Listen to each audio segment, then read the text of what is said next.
Kumusta ang lahat? So, narito nga pala ako sa Pure Gold, lagi kang panalo.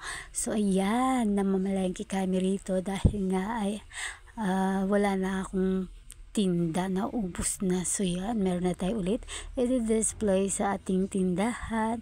So, ayan, ngayon ay magbabayad na tayo dito sa counter nila.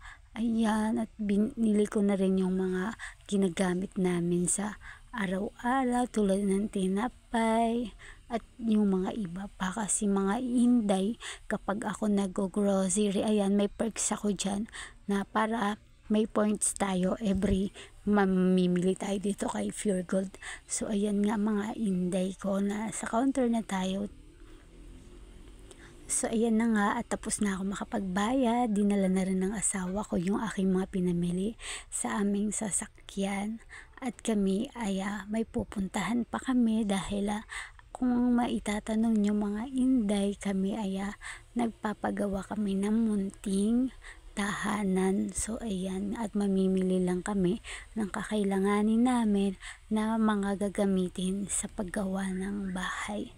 So ayun na nga, at dito kami napadpad kay Ingo. Yung isang araw pa talaga kami naghahanap mga inday ng Ingo, kasi hindi namin makita kung saan ba talaga yung mga shop nila. So meron pala rito sa Halang, dito po malapit ka sa may Pure Gold Halang din. So ayan, dito kami pumasok ngayon kasi nga kailangan namin ng ibang gagamitin dito para hindi na kami manghiram-hiram.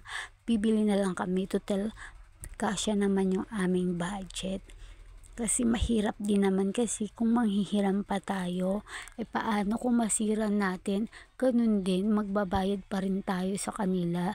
At take note, magiging bago ulit yung hiniram natin na luma. Kaya yun ang niisip namin, na pag once na bumili kami, at least masira man o hindi, ganun na rin ang mangyayari. Magagamit pa rin natin sa ating gagawin bahay, o so kung sakali man meron pa tayong ibang kukumpunihin sa ating tahanan, ay meron pa tayong magagamit. So yan, itatago na lang natin mabuti para maging maayos yung gamit na to. So nakabili nga po pala kami dito ng 2 perasong kakailanganin namin doon sa aming ginagawang munting tahanan.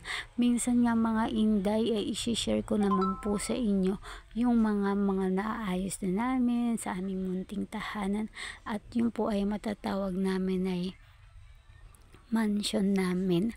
Kasi tayong mga mahirap, syempre mansion na ang tawag natin sa ganun, dahil kahit tayo ay, kasi proud na proud tayo na kahit sa maliit na halaga ay nakabili tayo ng sariling atin. Yun po kasi ang maganda doon. So ayan, bitbit na nga namin yung mga nabili namin mga inday, at yung dalawang yan nagkakahalaga po siya ng 3,000. Yung 2 peraso po niyan, kasi po may buy one take one siya mga inday. Bumili ako ng isa at may take one siyang isang kasama, kaya rin din po yung maganda sa mga buy one take one. So bye bye, sa susunod na muli ng ating mga vlogs.